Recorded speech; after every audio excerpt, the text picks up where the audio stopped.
Assalamualaikum warahmatullahi wabarakatuh. Apa kabar teman-teman? Mudah-mudahan teman-teman selalu dalam lindungan Allah Subhanahu wa taala.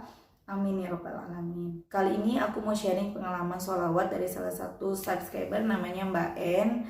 Tapi sebelumnya jangan lupa ya teman-teman, klik dulu tombol subscribe-nya, kemudian klik juga gambar loncengnya. Jadi kalau aku ada upload video baru, teman-teman dapat notifikasi dari YouTube. Dan jangan lupa di-share juga ya teman-teman sebanyak-banyaknya ke medsos teman-teman. Mudah-mudahan dengan men-share video ini akan semakin banyak lagi teman-teman kita, saudara-saudara kita yang bisa menyelesaikan masalahnya dengan bersolawat. Dan mudah-mudahan bisa menjadi amal kebaikan buat kita semua. Amin ya rabbal alamin. Nah, langsung aja kita baca ceritanya Mbak Neneng. Assalamualaikum Mbak Melisa. Waalaikumsalam. Mbak, aku baru aja lihat video. Aku lihat ada nomor WA-nya, aku langsung chat Mbak. Aku mau sharing Mbak soal masalah yang aku hadapi saat ini.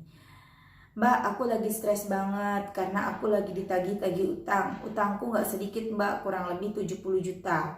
Sedangkan yang kerja cuma suami aja. Aku cuma ibu rumah tangga, aku udah punya 3 orang putri. Dan malam ini aku harus bayar utang sama orang yang jumlahnya 5 juta. Jika nggak bisa bayar semuanya, saya harus bayar jasanya aja 1.050.000. Sedangkan hari ini saya benar-benar nggak ada uang sama sekali. Jangankan untuk bayar yang 5 juta ataupun jasanya, buat belanja aja aku nggak ada uang. Yang aku takutin Mbak, jika hari ini aku nggak bayar, orang ini ngancam akan mengadukan masalah utang saya ini ke ibu saya. Saya nggak mau itu terjadi karena ibu sudah tua banget. Saya nggak mau ibu saya jadi sakit gara-gara masalah saya. Orang yang nagih ini kasih waktu cuma sampai jam 5 sore ini. Aku bingung, bener-bener bingung. Nah kemudian aku kasih Mbak N ini saran. Ayo Mbak, masih ada waktu untuk memohon kepada Allah. Baca sholawat, Allahumma sholli ala Sayyidina Muhammad wa ala ali Sayyidina Muhammad. Masih ada waktu sampai jam 5 sore, baca itu dan baca Quran, sholat tobat. Kemudian Mbak N tanya, Mbak, apa sholat tobat bisa dilakukan sekarang? Bisa ya teman-teman, sholat tobat bisa dilakukan kapan aja, siang, malam, pagi, atau sehabis sholat, terserah teman-teman bisa ya. Kemudian Astagfirullahaladzim, Mbak, aku sedih banget, suamiku marah banget karena melihat aku dari tadi bersolawat sambil pegang tasbih. Aku sakit hati banget Mbak, suamiku selalu ngomong kasar kalau aku terlalu lama duduk selesai sholat aku bersolawat. Aku bilang, sabar Mbak, doain suaminya Mbak bisa baca sholawat sambil aktivitas. Jadi kalau memang tidak memungkinkan kita selalu di atas sajadah, ya jangan teman-teman ya. Assalamualaikum Mbak Melisa. Mbak, semalam yang nagih utang sama saya datang, tapi sudah jam 8:30 malam. Alhamdulillah Mbak, orang itu nggak jadi bawa saya ke rumah ibu saya, walaupun dia marah banget karena saya belum bayar utang. Tapi saya benar-benar bersyukur karena saya nggak jadi dibawa ke rumah ibu saya. Saya nggak mau Mbak, ibu saya sakit gara-gara mikirin masalah saya. Mbak, saya dikasih waktu sampai tanggal 5 Mei untuk pembayaran utang saya ini. Mohon doanya mohon doanya semoga di tanggal 5 Mei nanti saya bisa bayar utang. Saya bukan cuma jasanya saja, tapi saya berharap bisa membayar dengan pokoknya, amin. Karena kalau saya tidak bisa bayar tanggal 5 Mei nanti saya akan dibawa ke jalur hukum, na'udzubillah min dzalik. Ini surat perjanjian yang semalam saya dan penagih utang itu buat, mohon pencerahannya Mbak. Nah kemudian aku di situ kasih tahu, aku jawab ke Mbak N-nya, kemudian Mbak N-nya jawab lagi, terima kasih banyak ya Mbak, insya Allah saya akan lebih banyak lagi bersalawat, bersyukur dan mohon ampunan Allah. Udah dulu ya Mbak, saya mau sholat duha. Nah kemudian aku bilang lagi, aku izin share ceritanya Mbak N ke teman-teman semua untuk jadi pengalaman pelajaran buat kita. Kemudian silakan dibolehin sama mbaknya. Nah jadi gini teman-teman, si Mbak N ini kan punya utangnya 70 juta, harus bayar 5 juta jam 5 sore ya, kemarin itu 2 hari yang lalu. Tapi kalau memang nggak bisa bayar 5 juta, minimal bayar jasanya aja 1.050.000, dan nggak punya sama sekali tuh Mbak N. Bahkan buat belanja aja Mbak N nggak punya uang. Itu posisinya masih siang. Aku bilang sama Mbak N, Mbak masih ada waktu buat Mbak baca sholawat. Jangan pikirin hasil. Jangan sekarang baca sholawat kepengen nanti sore udah ada uangnya Allah kasih. Jangan kayak gitu ya. Aku udah ingetin. Kenapa? Karena kan gini loh, masalahnya besar, utangnya banyak. Terus baca sholawatnya baru beberapa ratus atau mungkin baru 1.000. Terus masa kita mau langsung selesai masalah kita gitu loh. Apalagi kita pasti punya dosa dong, dosanya banyak, tentunya kita semua punya dosa. Pasti dihapus dulu dosa-dosa kita ya kan teman-teman. Makanya aku bilang sama Mbak En, jangan fokus sama hasil. Udah, minta ampunan dulu sama Allah. Minta ampun sama Allah dulu. Jadi fokus mintanya ampunan. Waktu itu aku bilang gitu sama Mbak En. Kemudian Mbak En baca sholawat. Aku juga sarankan untuk membaca Al-Quran, perbanyak Al-Quran, biar Allah lah yang nolong kita, biar Allah yang nolong, hasilnya pokoknya terserah Allah. Kalau memang orang itu tetap datang, memang sudah resiko. Kita punya hutang, orang itu udah waktunya lagi minta, marah itu resiko. Kita dimarah-marahin, dimaki-maki sama orang itu resiko, karena kenapa kita berhutang gitu ya teman-teman. Kemudian Mbak En ikutin saran aku, baca sholawat, minta ampunan Allah segala macem ya. Kemudian sempat kena masalah lagi, suaminya marah karena Mbak En terlalu lama sholat sambil pegang tasbih, terlalu lama baca sholawatnya. Dan situ aku bilang kalau memang bermasalah suaminya marah, nggak usah kita jadi yang soleh ya teman-teman. Gimana sih suamiku, pasti kan ada ya di hati, gimana sih aku kan lagi berusaha minta sama Allah. Jangan, kalau kita kayak gitu itu setan yang masuk, setan tuh teman-teman. Gimana sih aku udah soleha, aku udah baca sholawat, aku lagi berusaha, kamu ngelarang aku buat beribadah. Enggak, dengar juga kata suami ya, itu kan ridho Allah juga ridhonya suami.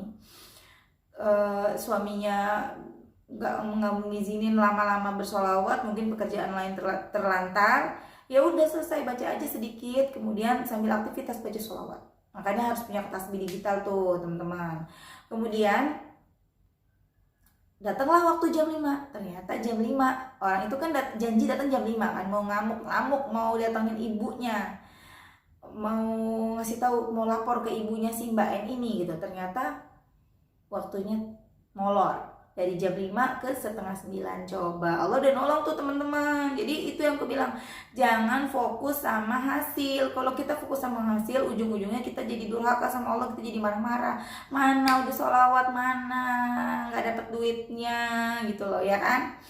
Nah ketika kita mintanya ampunan, Allah udah tolong tuh. Dari harusnya datang jam 5, datangnya setengah 9. Coba, udah molor berapa jam? Dari jam 5 ya, 6, 7, 8, 3 jam setengah. Allah ulur waktunya 3 jam setengah, masih ada waktu lagi tuh buat sholawat, buat minta sama Allah. Udah setengah 9, orangnya marah, tetap marah, resiko. Punya hutang, kita nggak bisa bayar, kita nggak bisa nepatin janji, orangnya marah, wajar, resiko ya, nggak boleh kita protes, itu memang sudah resiko kita. Kemudian alhamdulillahnya lagi, si orang yang penagih hutang tadi gak lapor ke ibunya Mbak En. Itu udah rezeki lagi dari Allah, pertolongan lagi dari Allah, udah 2 pertolongan Allah kasih. Kemudian karena si Mbak En tetap gak bisa bayar, tetap belum ada uangnya, dia tetap marah, tapi bikin surat perjanjian. Dikasih lagi ulur waktu sampai tanggal 5 Mei. Artinya waktu itu tanggal berapa ya? Dan intinya waktu itu masih ada waktu 10 hari. Ini masalah 2 hari yang lalu ya, aku dapat cerita ini dari Mbak En. Dan dia dikasih waktu 10 hari untuk cari uang buat bayar hutang. Itu berarti udah pertolongan yang keberapa kali tuh dari Allah.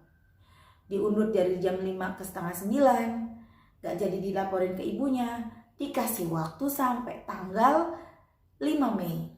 Berarti dikasih waktu 10 hari. Aku bilang sama Mbak En-nya, tuh Mbak, Allah kasih lagi tenggang waktu. Jadi ada waktu 10 hari buat Mbak bersolawat. Geber solawatnya, geber. Mbak En bisa baca 10.000 sehari. Mantap tuh. Insya Allah, jangankan cuman bisa bayar 5 juta, 70 juta selesai. Bahkan ada lebihnya. Bisa nggak Mbak En baca? Kalau Mbak En bisa ya, 15.000, jangan 10.000. Terlalu sedikit, 15.000. Sallallahu ala Muhammad. 5.000 Allahumma sholli ala sayyidina Muhammad wa ala ali sayyidina Muhammad. Insya Allah, aku yakin banget. Cuma memang berat. Aku sering nonton video juga ya, dari sholawatnya Ustadz Mukhlis Marsal. Teman-teman bisa lihat deh, cari di YouTube, pasti teman-teman juga tahu lah. Kalau yang suka nonton video-video sholawat pasti tahu Ustadz Mukhlis Marsal. Di situ banyak ya, ada yang namanya Mbak Ika, dia baca sholawatnya tuh 15.000, digeber 15.000, itu pertolongannya langsung. Cuman kan itu nggak mudah, 15.000 itu berat banget. Hanya orang-orang yang benar-benar berusaha dan dia akan mendapatkan apa yang dia usahakan gitu. Kalau aku terus terang 15.000 itu berat banget. Aku udah mentok di 10.000 dan itu pun aku nggak bisa panjang setiap hari. Jadi aku pilih yang ya udah deh, Allahumma sholli ala sayyidina Muhammad wa ala ali sayyidina Muhammad, minimal 1.000. Karena aku nggak sanggup kalau sebanyak itu, aku tuh repot. Tapi insya Allah kalau kita istiqomah, kita bisa dapetin apa yang kita butuhin. Nah, itulah teman-teman. Jadi pakai baju malu dong. Mama, foto mama. Foto mama. Nah itu ya teman-teman. Jadi ketika kita punya masalah, ketika kita punya keinginan, ayo kita baca sholawat. Tapi kalau masalahnya udah benar-benar masalahnya berat banget, waktunya udah mepet, ya udah gitu, kita jangan maksain harus terjadi pertolongan itu, jangan kayak gitu teman-teman. Nomor 1, cari ampunan Allah dulu. Makanya aku sering banget lihat orang yang baca gitu ya, curhatan teman-teman yang, Mbak saya udah baca sekian belum dapat apa-apa, ya Allah minta ampunan dulu, sabar dulu. Nggak mungkin orang udah baca sholawat nggak ditolong sama Allah, itu nggak mungkin ya teman-teman ya, nggak mungkin. Aku sendiri nih pernah aku selalu baca sholawat, tapi kadang juga nggak istiqomah ya. Waktu dulu tuh kadang 1.000, kadang besoknya 500, kadang 200, kadang lupa gitu ya. Itu tuh pertolongan Allahnya tuh nggak langsung aku rasain loh teman-teman. Tapi ketika aku fokus 1.000 sholawat berturut-turut setiap hari, nggak pernah lepas aku baca, 2 minggu aja udah berasa. Ditambah baca Quran ya teman-teman ya. Kalau kita punya masalah, geber sholawat, Quran lagi, sholawat lagi, Quran lagi, Allah lagi, Allah lagi, Allah lagi, Allah lagi, Allah lagi. Allah yang nyelesain masalah kita, Allah yang nolongin kita, Allah yang ngasih kita segala-galanya teman-teman. Jangan putus asa. Jadi buat teman-teman semuanya yang udah baca sholawat belum dapat apa-apa, belum ada tanda-tanda pertolongan dari Allah, sabar, terusin. Jangan fokus sama hasil, fokus sama ampunan dari Allah dulu. Kita ini banyak dosa. Ya teman-teman. Terima kasih udah nonton video ini, mudah-mudahan bermanfaat, mudah-mudahan jadi motivasi buat teman-teman. Jangan lupa di-share sebanyak-banyaknya. Mudah-mudahan dengan men-share video ini akan semakin banyak lagi saudara-saudara kita yang bisa menyelesaikan masalahnya dengan bersholawat. Terima kasih. Assalamualaikum warahmatullahi wabarakatuh.